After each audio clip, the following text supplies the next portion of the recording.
Eloise, my darling girl. Hi, Mom. Welcome to the Parenting Collective podcast. Thank you for having me. So today we are very excited, both of us, mostly myself, to have a mother-daughter chit-chat, as we do often, but really asking you particular times in our lives where they've been pivotal for me as a mum and what I had been through and what I saw things as, and then asking you how you felt as a child and all the things that had happened to lead you where you are now, which is a 20-year-old woman. And, you know, again, you should be so proud of yourself. I know we've talked about this so much, but the journey that we've been through has been a lot, which we'll delve into today. Yes. And, you know, at the ripe old age of 18, you were really open to start talking about that, and we were interviewed with 20 Talk. And I remember driving down there going, we don't need to do this if you don't want to. Yeah. And you were just so amazing because you went, no, Mum, I want to. If I want to help other people, I need to talk about it. And I was like, oh, my heart. And again, we went there with no expectations of questions or whatever, but for you and I both, it's all about sharing our stories and being vulnerable to help others. And there's a new person that's been in our life recently who we love, and just talking about different people's upbringings and having, you know, people come into our homes that haven't been friends for a long time, so boyfriends and girlfriends and things. It's really interesting to see how they've been raised and how their parents have dealt with life, because no judgment, everyone's doing the best they can. But I think on reflection with how hard it was at times, I think we should both be proud of ourselves. Yeah. High five. Aren't you? Oh, too far away. Okay. So today is just a beautiful conversation to hopefully mums and dads out there, and also mums and dads hearing this, because it's obviously podcasts. Not all kids would listen to my podcasts, but maybe that you'll have so many fantastic insights about your journey and, like I said, your authenticity and vulnerability to share, and that the parents can maybe let the kids listen to it as well, because I think coming from your view and everything you've gone through is going to help other kiddos in the same spot, the young teens and stuff like that. Okay, so as a little girl, I know we're going to go right back there, but I do want to share the story and share the narrative of where we came from, because as a little girl, you were just so easygoing, really happy, and seriously did not have a tantrum. I know people go, sure. You didn't. You really didn't. You were just a really... Well, I can't remember it. I know. On my view and Dad's view, very compliant, which we thought, oh, gosh, we're such good parents. But your personality was just really easy breezy. You know, you were really quirky and cute and loved music and guitars and singing, and you used to have a lot of ear infections, and we didn't know that sort of affected your speech. And so looking back, we can kind of hear what you were saying, and you knew everything we were saying, but you weren't clear with your words, but you just chat away, and used to always be obsessed with dressing in the Greg yellow Wiggles outfit. Do you remember that? Everywhere. And I do remember as parents, and particularly as a mum, I was always very very aware of letting you be your authentic self.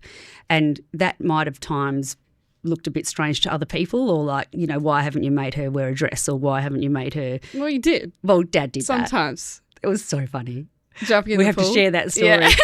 But again, your authenticity, we really didn't want to dull that light. This is obviously when you were 3 and 4, and such an awesome, lovely kid, very social and carefree and happy, and very much loved playing by herself, and lots of, what's the word, imagination and stuff like that. You were very much like that. It's so cute. But yeah, talking about the dress thing. So when you were a kid, you always used to, because you've got all these cousins. We've got 9 cousins, and we've girl got cousins, girl cousins that have grown up in the same suburbs, going to the same schools and same high school, which has been amazing, and we've loved it. But you know, all the girls are very different. So when we used to have family dinners, you're going to probably hate this and want me to edit it out, but it was amazing because we'd have family dinners every week, and you always used to put on a show. Oh yeah, yes. Like the dance shows. Yes, the dance shows and the any type of plays, and used to always play the boy. Oh, Okay. Yeah.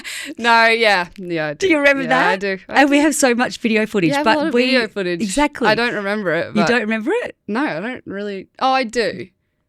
Kind That's of. But probably just from the video. mostly through the videos. Yeah. So again, this is just to build the narrative of where life has led us. But and we just thought it was really cute. You were quite tomboyish, you know, very, very good at sports, like always in sort of high level sports, playing with the boys, but you were friends with boys and girls. But yeah, the dress thing, we'd go to church and your dad being Catholic, not myself, was, you know, we didn't go to church all the time, but special occasions, and he would get pretty upset that you wouldn't want to wear a dress. And as you got older, I think you might have been 7 or 8. Was I that old? I think you quite Wow, old. okay. Yeah, right. And he was getting a bit upset. He's like, come on, just wear a dress to church. Please wear a dress to church. And you were so upset, but you were such a compliant child that you jumped in the pool. Yeah. Do you remember that? In the dress. And I went, Dave, you can't make her put on another dress, can you? You did, didn't you? I can't remember, actually. I think we did. Yeah. Bad parenting. Oh, well. But again, It's you know, fine. like we tried to do our best to let you be yourself. Yeah. But again, it's all conditioning with life and what other people think. And, you know, when we were young parents, you know, now we really don't give a fuck what people think in regards to our family. You know, your dad and I have worked really hard to, you know, keep our family connected. And, you know, at times we've probably been judged with our parenting, but it's worked. It's worked so far, and we've had some really tough times. But on the other side of it, you know, you're really thriving, and the other girls are at the moment, week by week. So yeah, as a kid, that's what you were like. Always very different. Then through schooling, you were a June baby. Yeah.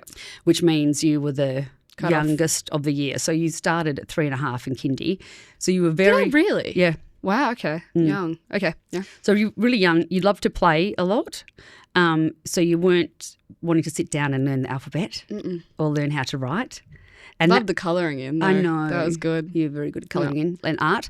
But then, you know, we were doing what, again, society and conditioning was like, you have to go to kindy and you have to do this and you have to be writing your name by this time. And I was pretty strict on myself as a mum of like doing the right thing. So you did, you know, totally fine in kindy, totally fine in pre-primary. But as we went through pre-primary, we started to notice that you weren't able to keep up with the other kids academically, which again, this was on us because it was like, well, she needs to be doing this and she needs to be doing that. And we're like, okay, thinking, okay, she needs to do that. The school was great. And it wasn't like you were that far behind, but you were just a kid that wanted to keep playing. And, you know, I probably would liken it to if you've got a boy who just wants to play and not sit down and have to write his name. Yeah. So by the end of pre-primary, the teachers asked us to come in, and I was heavily pregnant with Izzy. And again, I'll ask you what you remember of this, but they suggested you redoing pre-primary. Yeah. And we were like, and my mama brain was like society, like what's everyone going to think? What's all these mums in kindy and pre-primary that I've become friends with? You know, what's poor Eloise, all her friends are going to go into year 1. So I, as a mum, was thinking all of this, but I wanted what was best for you. And so the teacher said she's such a gorgeous kid, but she's just would need another year. So then we made the decision for you to redo pre-primary.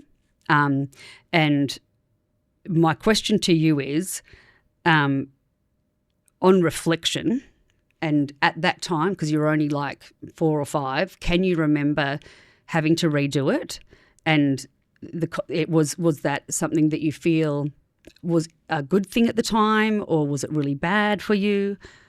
Like a good thing at the time of that age? So or what now? I reflect on was trying to keep myself together and going back into pre-primary when everyone else was going to year 1 out of the pre-primary gates. And you were coming in your kindy pre-primary uniform, and someone in particular, won't name names, who was a bully, and I'm going to use that word because she was, and continued to be, was like, why are you going back there for? You know, and made you feel like crap. And I literally wanted to. Don't say that. I'm not going to. I wouldn't. Child. I wouldn't hurt a That is child. But I was heavily pregnant and I didn't want to cry in front of you because you were being so brave. And so I had to walk you through the gates, which is right near year one where all your mates from the pre-primary next year were in their big kids' uniform.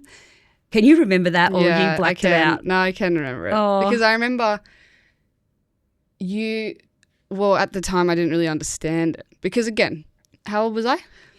5. Yeah, so I didn't really understand it. You were just like, oh, you're going to be staying like in pre-primary, it's only for a year. You'll still see your friends and everything like that, but they're, you'll be staying back. And I don't know. I don't think I reacted. I can't remember. This is what I wanted to ask to you. it. You are amazing. Like, you have, through all of these trials and tribulations, been very resilient. And I think it's something you naturally have. And I've always tried to control my emotions when you're okay, because you've been okay way more than I have at times. So for me, that's actually really great to hear, because I know moving through there were things that I saw, like even just with classmates, and I'm like, well, should she have been in that year still socially? But I think academically, I needed it. Oh, totally. Yeah. And not that we would ever expected you to go to uni or anything like that, but you're going to uni, you're doing criminology, and you should be so proud. So you always did the best you could. But I wonder, I mean, you can't go in the past, but I do think academically, if you were forced to go through, you wouldn't have been ready. No. And I don't think it's a choice for parents these days. Is it not? No, I think kids just have to go through. I don't think they'll allow. Isn't the cutoff changed, didn't it? No, it's the same. Right. No, I remember it. I remember this really, because in the playground they had a, I don't know, it was tiny little swing set in the underneath the pre-primary playground. Yeah. And it was, I think it was the second day of pre-primary. I remember I kind of just hung around the teachers for a bit, and then the teacher had to take a kid to the toilet or something. And so I went to sit on the swings. And I remember, because the gate is directly near year one. Near year one, and also the massive oval.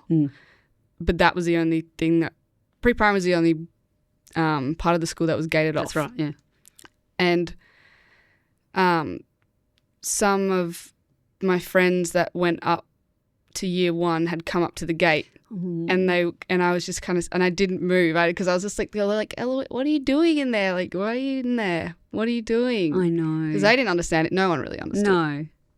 And I just I just sat there and swung. I was in my own world. But then it was also very, like, I think at the time I was like, trying to process it. Yeah. But do you feel like it was the right decision? Yeah. Yeah. Oh, that's 100%. Good. And I think, again, for parents that hear this is why this conversation I want to have, is that if people are feeling that their kiddo's just not quite ready, I don't know if it is a choice. It might even be a choice not to start kindy as early. Like, do it. I think you can delay them starting kindy. Don't be pushed by society to do what you think's right when you know your kiddo. And there was, you had lots of hearing issues with your ears and stuff like that, with lots of infections, and you were just a carefree kind of kiddo, so you weren't quite ready, And that's the thing, is have this conversation, is like, if parents have that gut feeling, just do what you feel right for the child, not for what society thinks. I think that's the biggest thing. Yeah, I agree. And like I said, for me, it's always been me holding myself together, because you were fine, So in regards to that, then with friendships and stuff, like, you were always liked, but you didn't kind of have a bestie as such, did you? Yeah. And how did you feel like that through primary school? Did that bother you, or you quite okay? Yeah. Well, throughout my whole high school life as well. Like, I never had one singular, Yeah. I think maybe when I was in the second, like, half of of pre-primary, I think me being separated from my friends, not saying that it was a bad thing or anything like that, you're allowed to say but it was kind of bad. set me back in social interactions, because I didn't really know. I was trying to figure out what was going on and why my friends were over there. Totally. And I didn't want to meet new friends because they were still my friends at the time. Because you had those in primary school, you had those just that one group. And that's what I worried about. Yeah, and so that kind of, like, I got along with everybody. I just, you did, like, but you never I was got a floater. You did, but that also broke your heart a little bit sometimes, I think, because people liked you, but you weren't sort of like the fifth friend. So if like things were happening, you just wouldn't be invited to things, and that sort of started then. So when that sort of was happening through primary school, can you sort of start remembering when you started to feel like you might be a little bit different in regards to learning, in regards to friendships, in regards to, or it just wasn't something that you really thought about?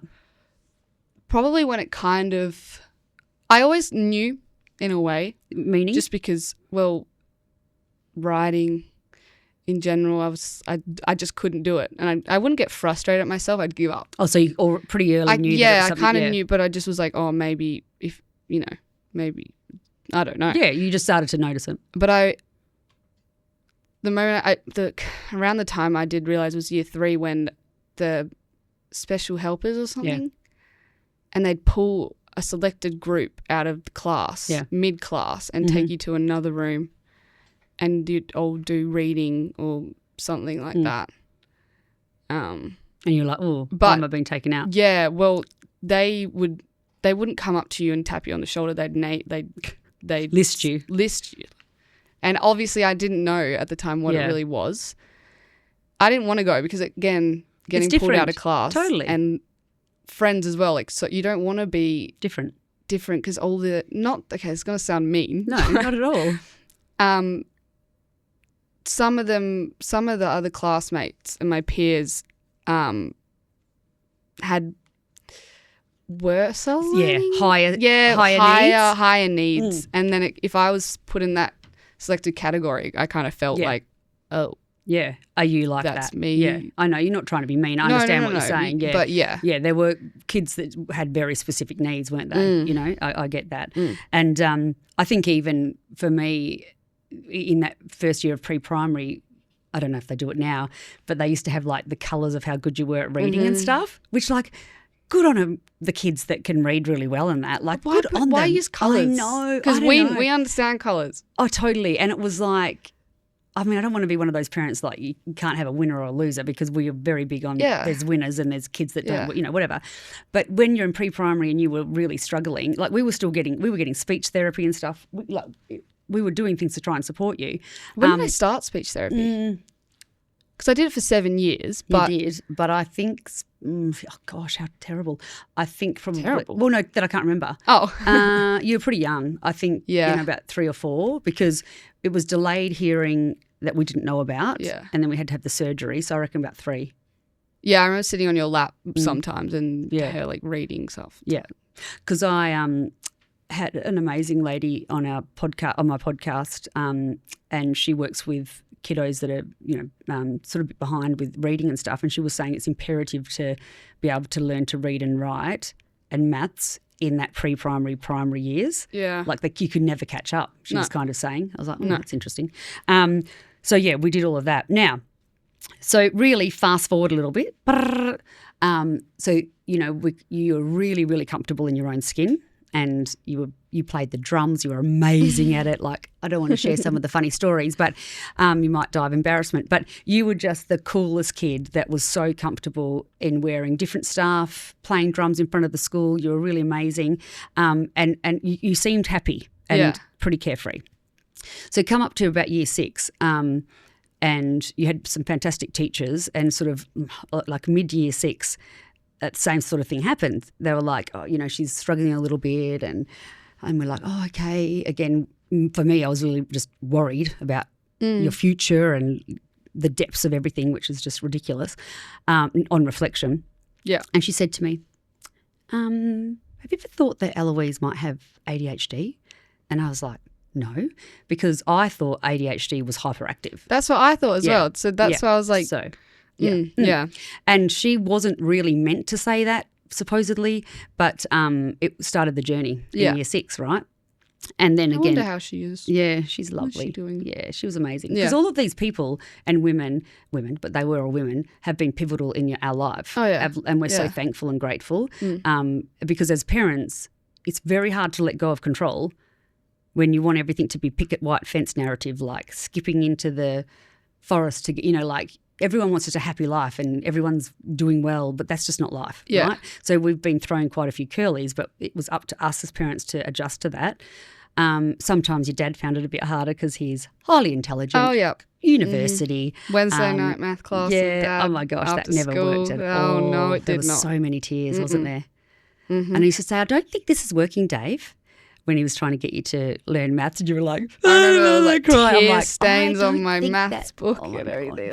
Bless him. No, yeah. Well, it's just Look, because like we all trying to do our best. And I'm sure people are, hopefully our generation will laugh at that because it's just ridiculous that was even going to get into your brain. But he felt that because he's highly intelligent. Oh, yeah. And yes, so anyway, that led us into the beginning of the journey of the ADHD diagnosis with you. So again, I was like, wow, right? So it's quite intense. It was quite intensive back then. A lot of people understand it now, but back then they didn't really. So can you kind of remember, so we did lots of testing, psychologists, psychiatrists, all that sort of stuff, and you're actually really above average with a lot of things. But with ADD or ADHD, attention deficit, is that our brains, yes, I am one too, of course, because it is hereditary. And when we were going through all of your testing, I was like, is that not normal? Yeah. Oh. And people have heard this, and instead of being frightened of it or having a diagnosis, or keep whacking the microphone, it was just an understanding. And for me, it's been such an understanding for myself as well and to help you. Yeah. But when we were going through all of that, can you remember the feeling of like the diagnosis and this is what you've got? And can you run through that with me?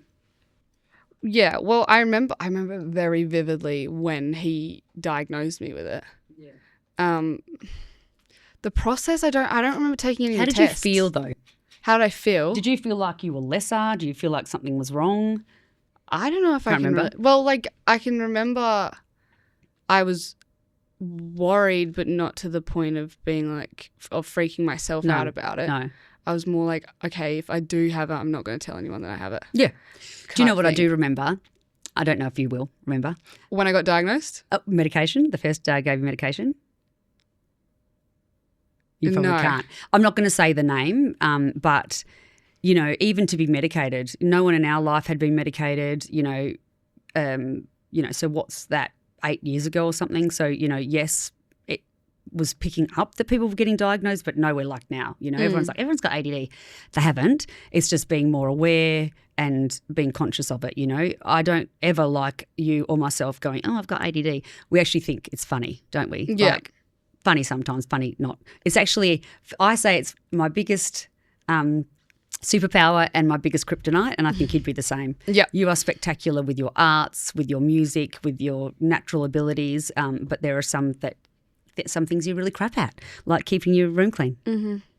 Remembering where I put my keys. Oh, that's funny too. Everything. And your keeping dad goes, the drawers open. Is that her ADD? And I'm like, yes, it is. You can tell where I've been in the house because all the drawers are open. Me too. And it's I bad. try so hard.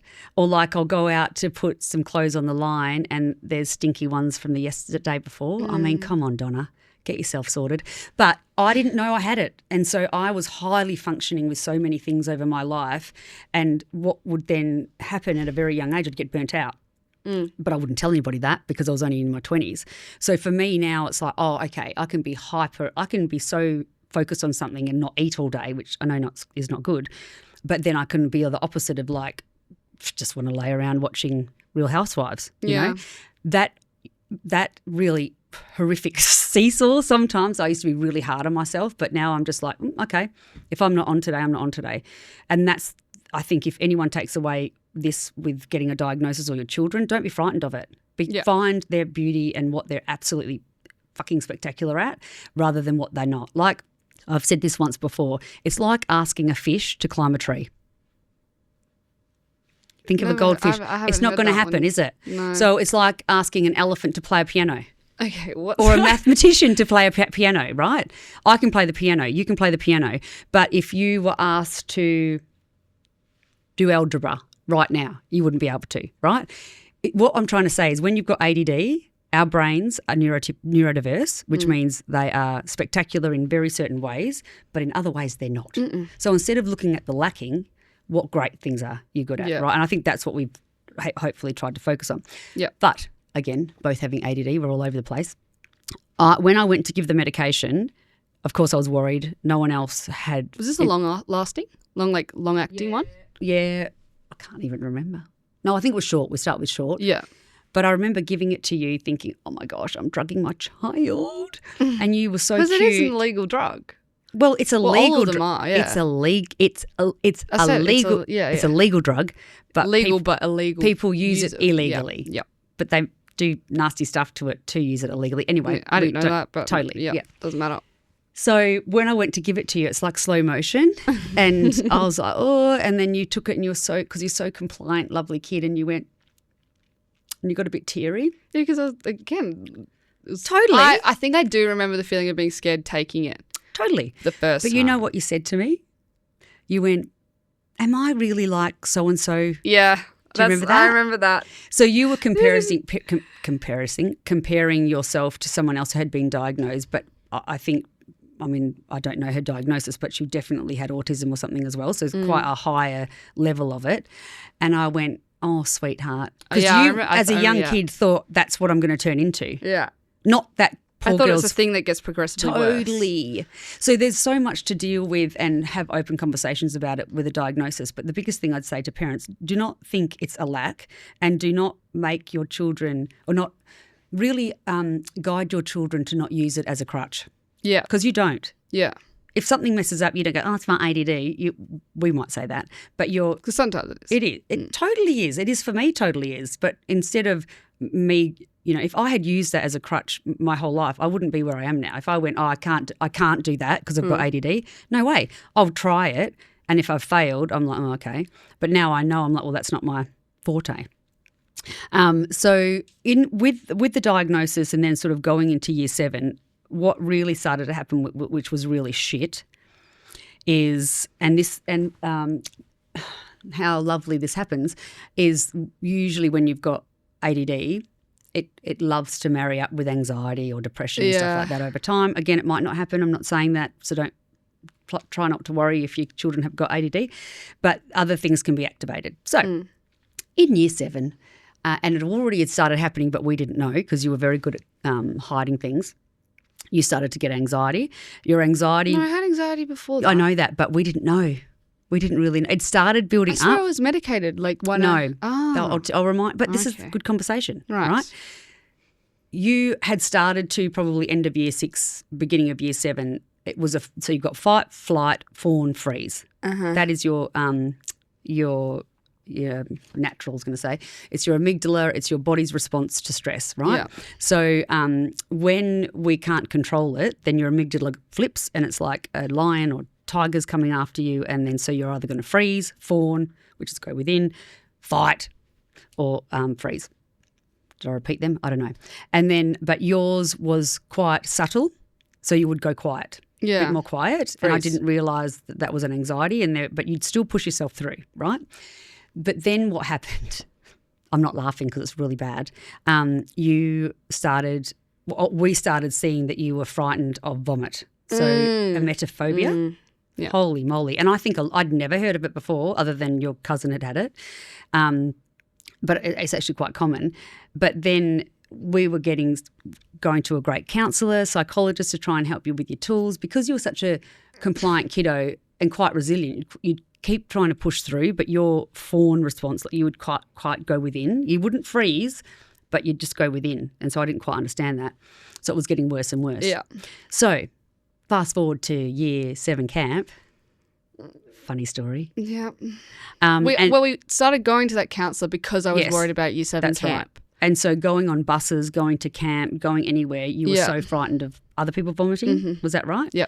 And again, this is an anxiety thing. Like it's a lot of people have it. And I was like, okay, we're going to have to support. So the biggest thing as a parent too, when things come up, and again, not every child's going to go through this at all, but we have, and I want to talk about it, is as a parent, just support. You can't fix everything, but support them and give them what you can to help them guide through it. Don't push it down and go, don't be so silly, get on with it.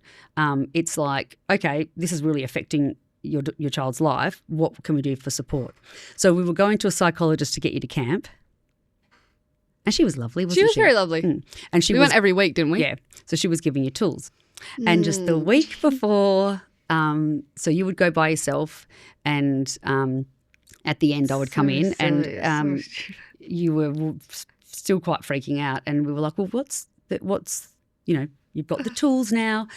What's your worry? What is your worry? And you said, you explain it. You'd watched a movie. Basically, I can't even remember what the movie was, Yeah, but I remember this one specific scene. And, I think it was maybe Stand By Me. I can't remember. It was like a hot dog eating contest or something like that.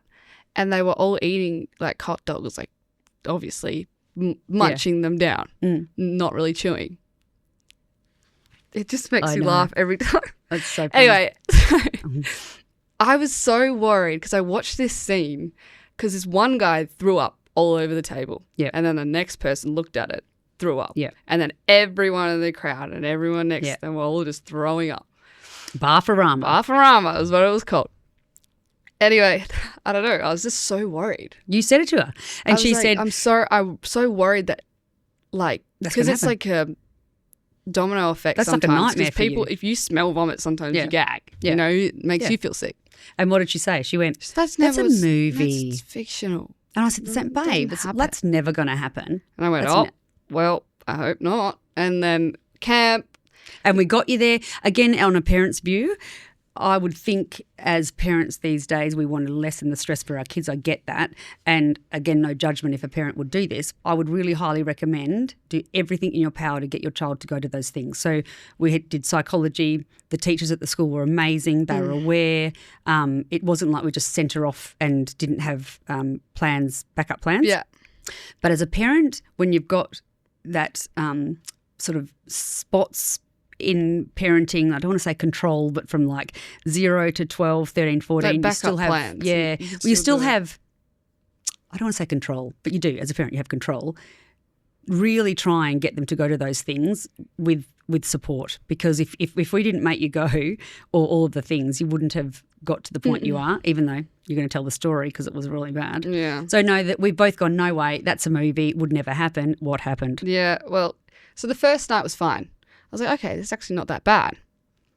I was also scared about the sleeping situation because I remember that one, it kind of also, emetophobia started because I got thrown up on at a sleepover. Right. Mm-hmm. And then I hid in that pantry. Totally. And didn't come out. That was probably, and that's anxiety, isn't it? See, the thing is, I look at why I want to tell the whole story is that you didn't have any signs of that as a kid at all. Very carefree and whatever. But then as hormones start, sucky hormones and life and other interactions with other people, if you have a genetic or hereditary blueprint, as we do, from my side of the family, not Dave's, just mine, my crazy side, then there are times in life that it can get triggered, Again, don't be frightened of it, like, okay, that makes sense because so-and-so's in that side of the family was like that. So anyway. Yeah.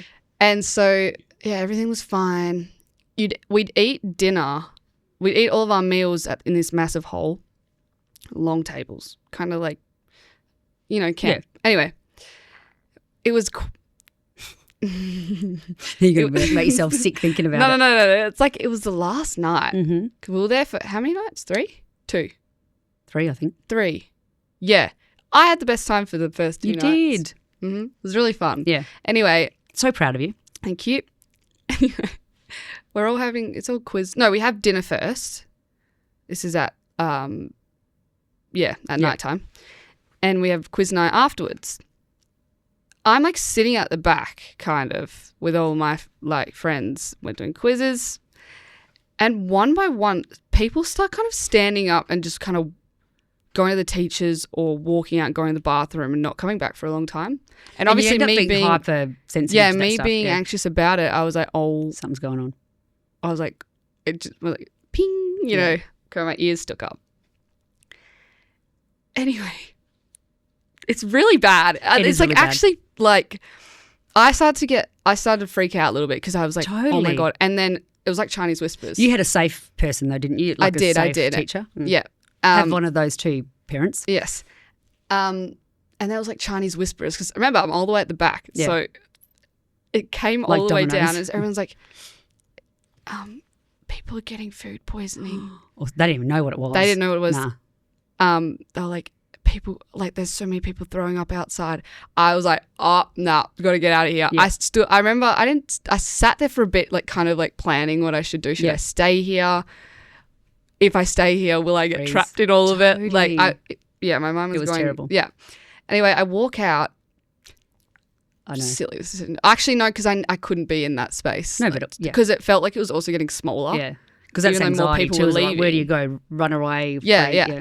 And I went to the toilet and like, obviously the toilets were filled up. I know I went to go to the toilet, but then I was like, no, can't go there. So I walked to one of the accommodation things, the cabin things.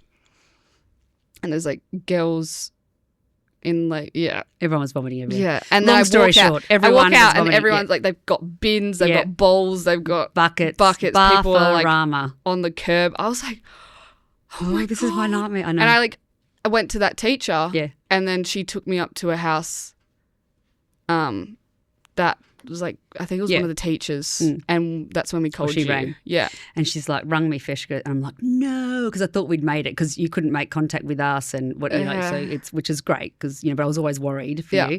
And then the teacher's rung up, you mustn't have been in earshot. And she's like, look, she's been really good. She's done really, really well. But if I could go home, I would. She goes, everyone is vomiting. Like there's vomit everywhere. I'm like, stop it. Yeah. But the reason I want to tell that story, in a way. We used to joke about that too. Like you'd manifest vomit. I was a magnet to it. You were it happened vomit magnet everywhere for sure. I went. But why I want to tell these stories is that so many things like that happened. And as a mum and dad, we would die. I particularly, would be the emotional one, like dying inside, just stay in the little nest. You never have to leave home, but that's not the right thing to do for your child. It's just not, like, and so very long story short, you ended up getting on anti-anxiety as well. But just why I want to share this is don't be frightened. You're an amazing kid, and as parents, I've heard some parents are really sort of anti-medication, and I get that. But like I heard a doctor say one time, like if your child had type 1 diabetes, would you not give them insulin? Yeah. And look, I've never been frightened of medication, but it was life-changing, We did lots of therapy, all sorts of things like that. But really the ADD was the sort of beginning of the snowball of anxiety and stuff like that for sure. And we didn't force you to do things at times, I don't think, but we certainly encouraged. Do you feel that, or in regards to anxiety? Yeah. I think so. There were times where you did get a little like... Yeah, tell us about that. You're kind of like... Grumpy? Well, remember when I used to work myself so much... Stress? Well, anxiety. Yeah, but when I was going to sleep... Yes.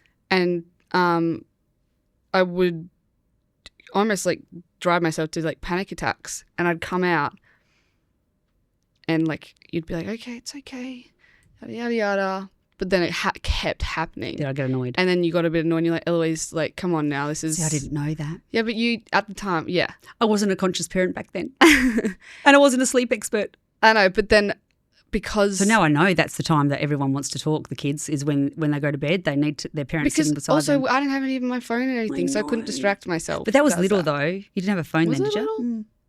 Well, so you were the beginning of that social media fucking shit show, meaning it had just started. I was little. Yeah, I was little. Like you'd got your phone, but we hadn't really started social media. It wasn't really a big thing then, thank the Lord, but it was the beginning of, and we were just struggling to understand that. But we were very strict on the phone. Oh, yeah. And poor you, we were strictest with everything. We talked about this on the way home, is that every child has a different view of the family. Like over time, I'd love to get Molly in, the middle child, and Izzy, who's 14, to see what their view of our family is, because every view would be different. And your dad is very much a stickler for it's got to be the same for each child.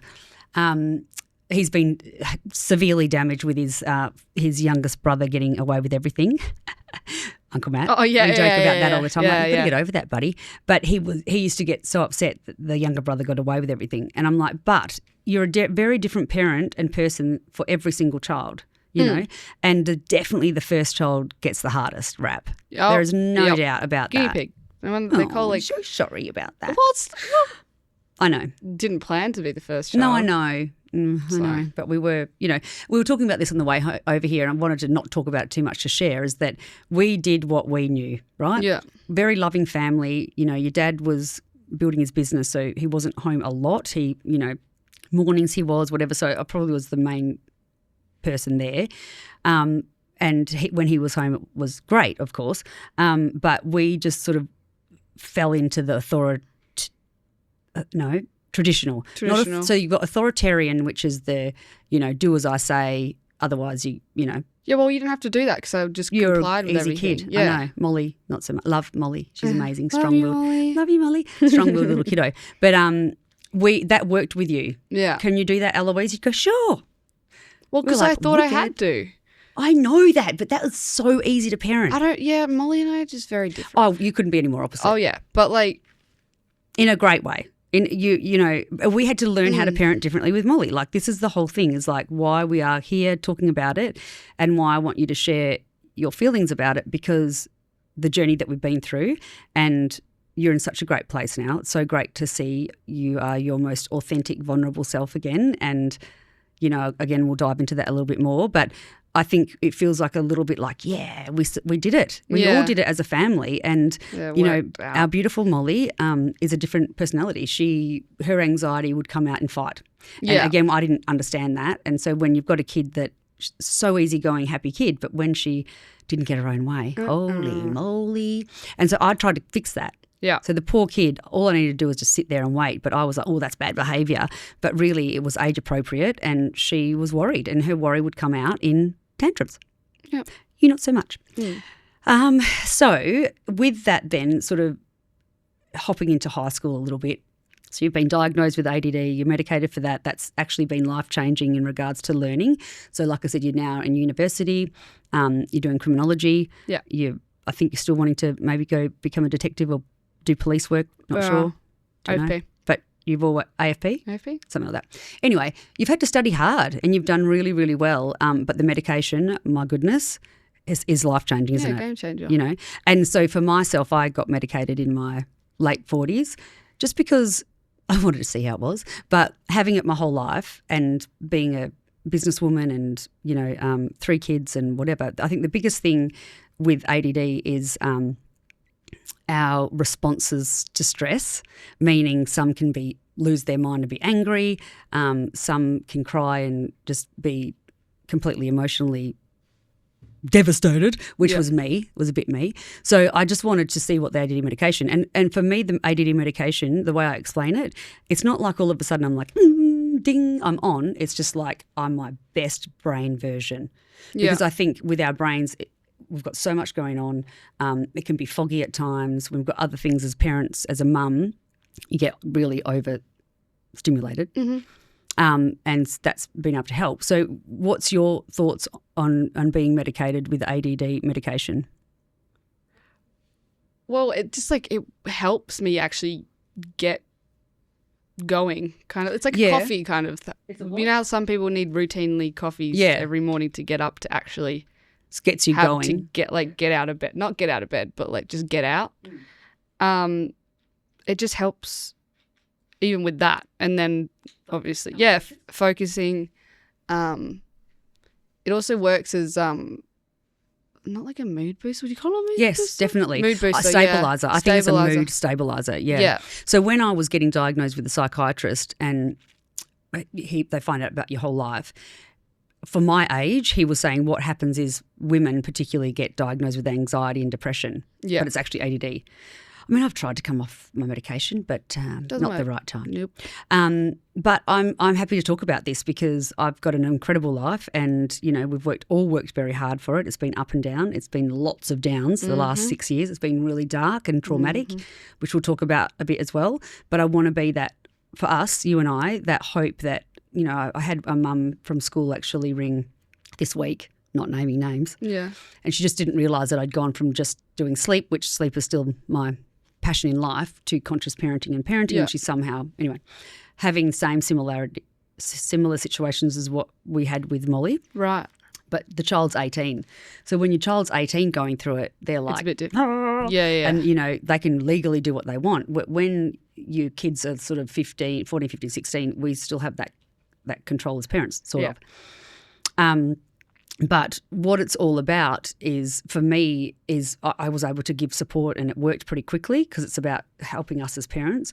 But to be able to now be on the other side and with our Molly and Izzy is that you guys are good, right? Yeah. You know, again, everything's not perfect, but we had to completely look at things differently as parents. And when you've got strong-willed kids, which is more like Molly, you have to parent different than kids that are compliant, which kids are compliant can get really down too if parents are too tough on them because they're people pleasers. Yeah. And it gets too much for them.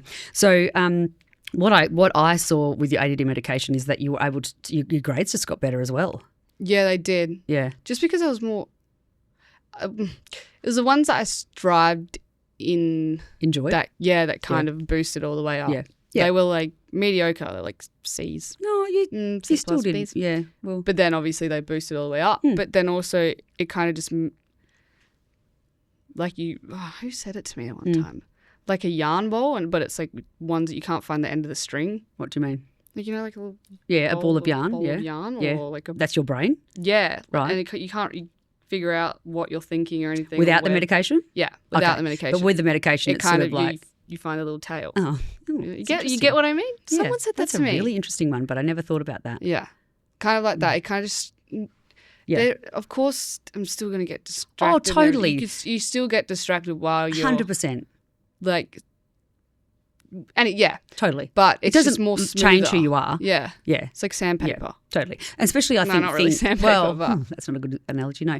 But I think the thing is like your study and things that you have to focus on. Yeah. And for me with my business and mood stabilizing, it helps, doesn't it? Yeah. So getting into a bit more of the harder times, which again, you know, we've talked about this on 20 Talk and stuff like that. And I think for parents that might be listening with preteens and teens, we really want to be able to give them some hope and some support through there.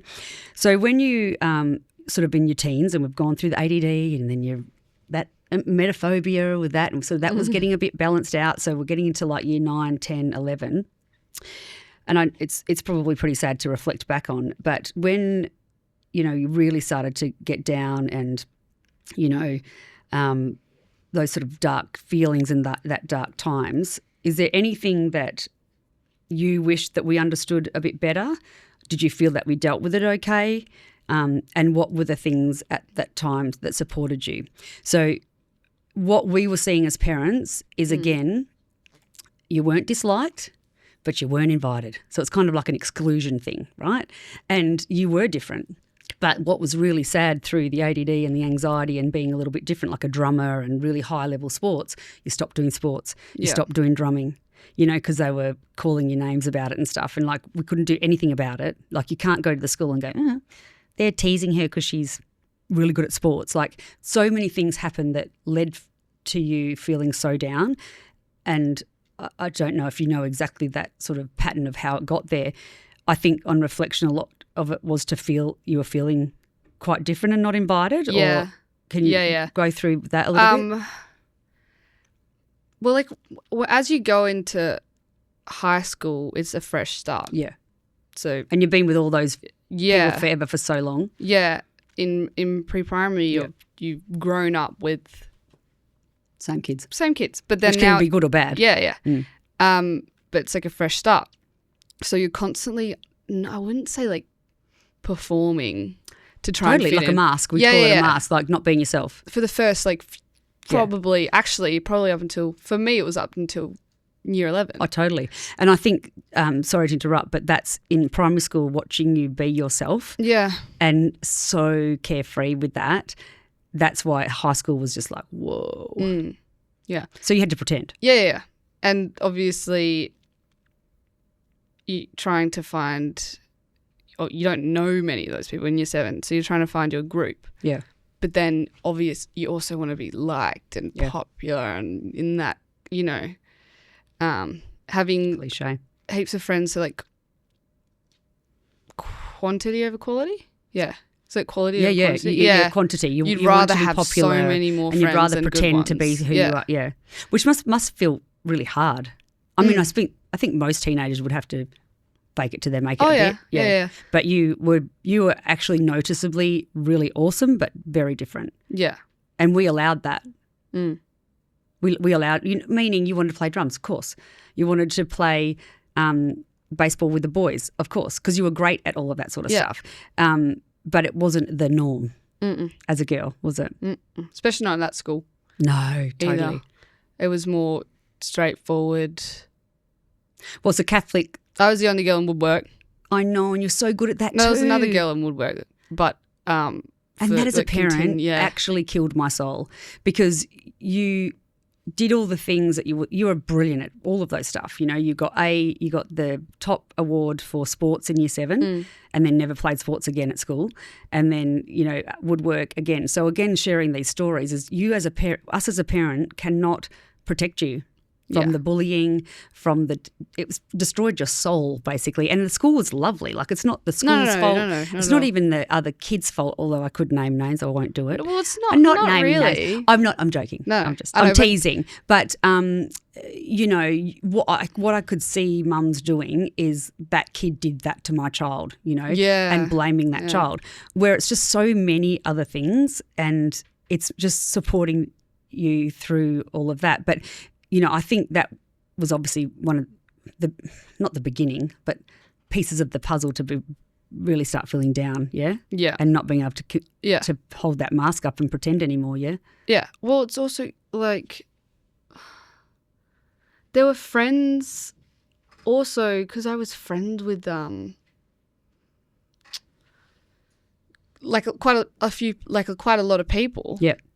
I just felt like I never fit in with certain groups, and then so I'd go to my music group, and then I'd go to didn't quite fit in, and so I'd float around because I just didn't really, and I loved all of them. I know, and then you'd never got a spot though. No, but anywhere, that meant that, because also again, not really anyone's fault, but they thought that I was part of their group, because you get invited to group events, and they didn't. No other group's going to be invited to another group unless it would be someone from another group, but not a whole group. Yeah, totally. I get it. And that was really tough to watch as well, So I floated. Yeah. I just floated around. So this is a tough question to ask. And again, if you don't want to talk about it, we'll edit this out. But I think it's an important one, because it did get to the depths of the worst case scenario for our family. Worst case scenario being that you wouldn't be here anymore. But thank the Lord, honestly, that everything we went through and you're still here. So during the hardest moments, and it was a long time, it wasn't just months, it was years, especially with your suicidal thoughts that were present. Again, on reflection, you would still go to school. You weren't good. Your dad was getting a bit frustrated because you would come home, and I knew you weren't okay. He didn't understand depression and stuff. I knew you weren't great. We were trying to get the support. But poor you, like your dad now just goes, oh my God, I can't believe I made her go to school, because we didn't know, he didn't know. Yeah. Well. But I'd pick you up and stuff. But you were really behind closed doors, not okay. Yeah. And, we won't go into the depths of the things that we ended up finding out. But, this is pretty of a hard question. You might not even remember it, but can you sort of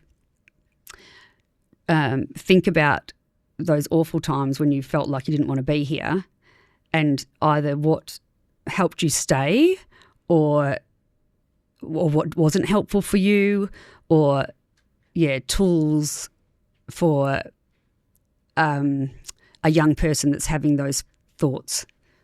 What would you sort of say to them? Yeah. Well, again, being in that kind of mindset, it's a fault. Totally. Because you're... I would say by yourself, really lonely. Yeah, but also I can't really remember a lot from back then, which is, and I just remember the feeling, but my brain's blocked it all out. Yeah.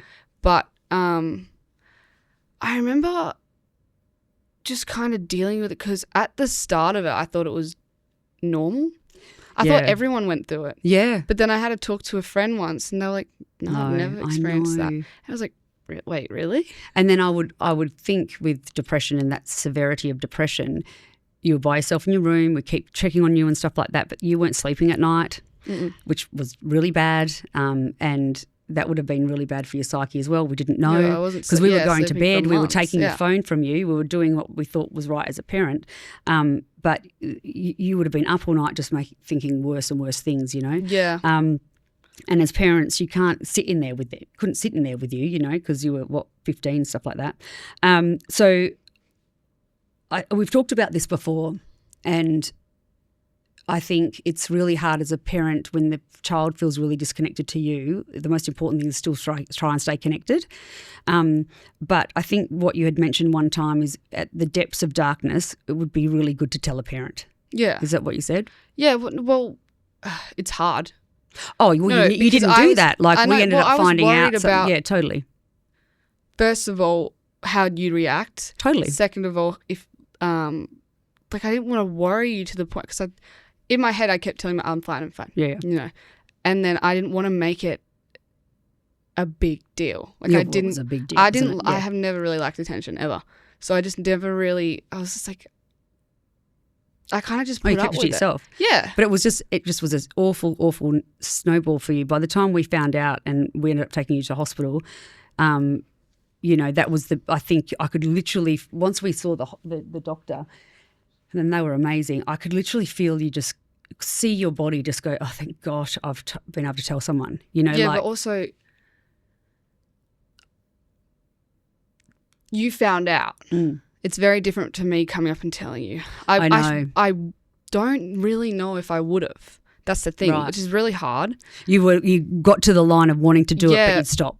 But Was there something that said, I can't do that because of the dog or mum or, you know, Well, like, it was more about what people would think of me, yeah, right. to be fair. But you just didn't want to be here. No. That's the biggest thing, Yeah, wasn't yeah. it? You just, it was too hard to be here. That's what it really came down to, wasn't it? Yeah, You know? but oh, maybe lose my train.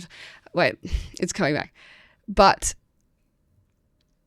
oh, dang it! Oh, you gotta I know, start interrupting me sorry. because it's gonna happen. But yeah, well, you can't help someone that doesn't want I know. to be changed Yeah. or want help. Totally. But I wanted to. I knew I wouldn't do it myself. I don't think you would have come to us. No. Because again, I was young. But it's different for older people and it's different for, and again, everyone's different. But there can be a lot of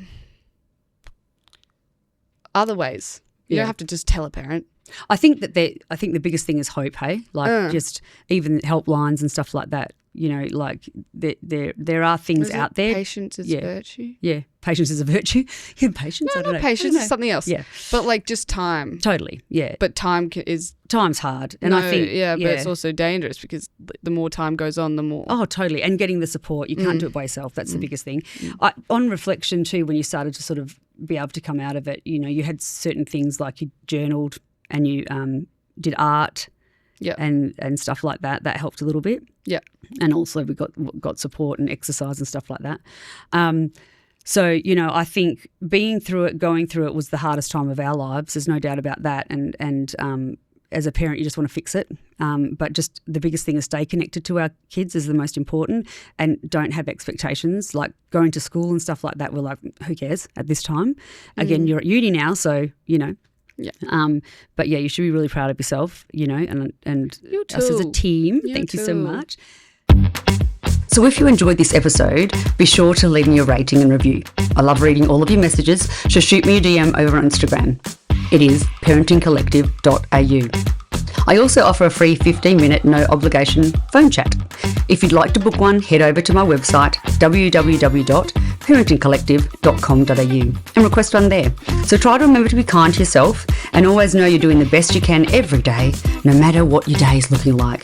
Until next time, much love.